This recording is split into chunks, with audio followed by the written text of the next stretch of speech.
Assalamualaikum warahmatullahi wabarakatuh. Perkenalkan, nama saya Purwoko Bambang Pramudo dari kelas 9C. Pada kesempatan kali ini, saya akan membawakan dongeng yang berjudul Sugriwa dan Subal. Selamat menyaksikan.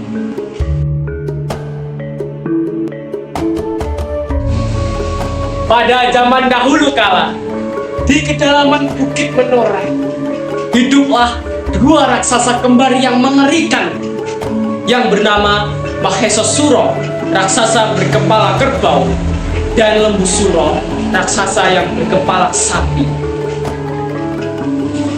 Mereka mustahil untuk dikalahkan karena memiliki kutukan yang unik, yang jika salah satu dari mereka mati, mereka dapat hidup kembali hanya dengan dilangkahi oleh saudaranya sendiri yang masih hidup.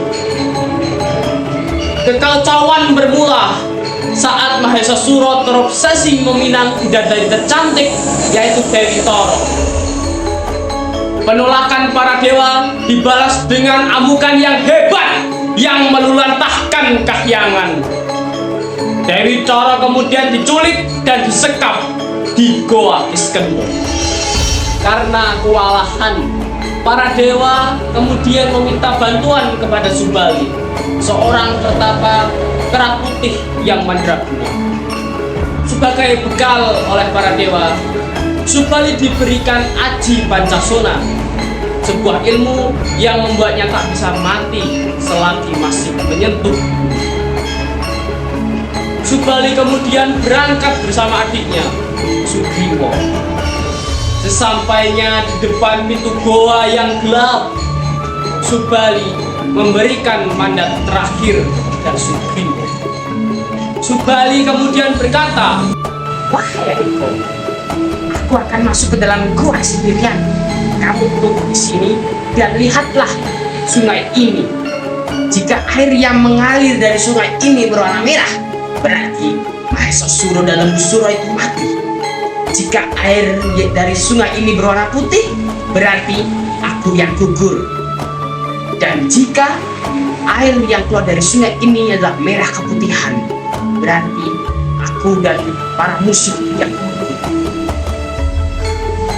Jika itu terjadi, wahai Sugriwa, segeralah tutup pintu gua ini dengan batu besar, agar raksasa itu tak bisa bangkit lagi selamanya.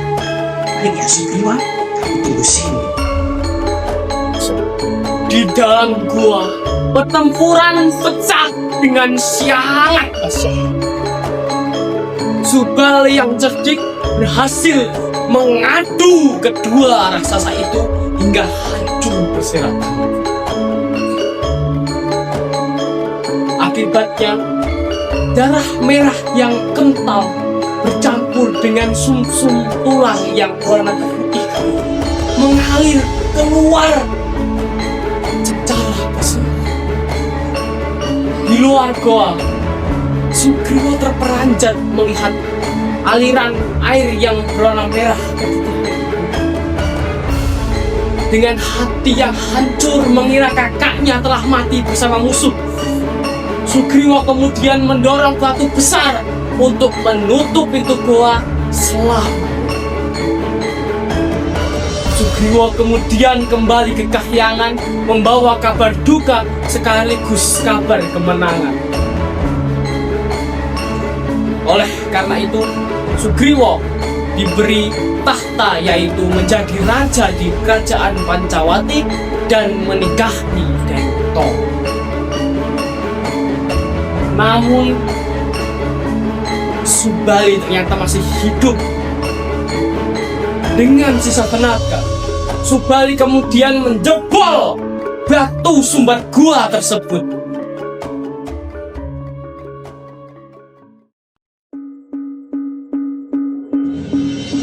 Amarahnya memuncak saat mendapati adiknya telah menduduki tahta dan menikahi wanita yang seharusnya menjadi hadiah baginya.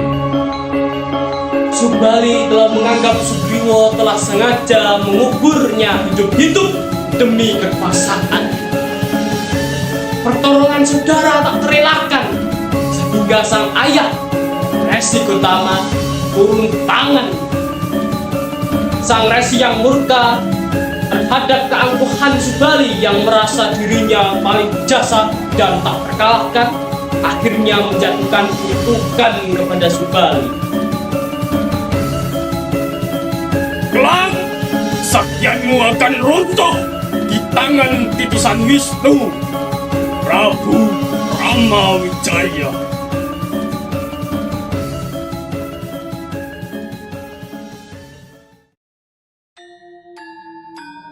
Sudah selesai cerita dari saya, Purwoko Banowo.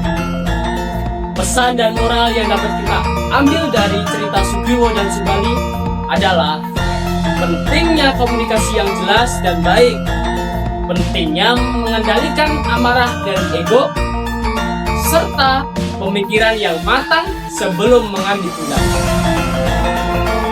Begitulah yang dapat saya ceritakan dari dongeng Sugriwo dan Subali pada kesempatan kali ini. Semoga para pemirsa dan ibu guru pembimbing ujian praktek bahasa Indonesia SMP Negeri 1 Pengaji dapat menikmati dongeng saya dengan hikmat. Sekian dari saya, Purwoko Bambang Pramuda, kelas 9C, absen 25. Saya akhiri. Wassalamualaikum warahmatullahi wabarakatuh.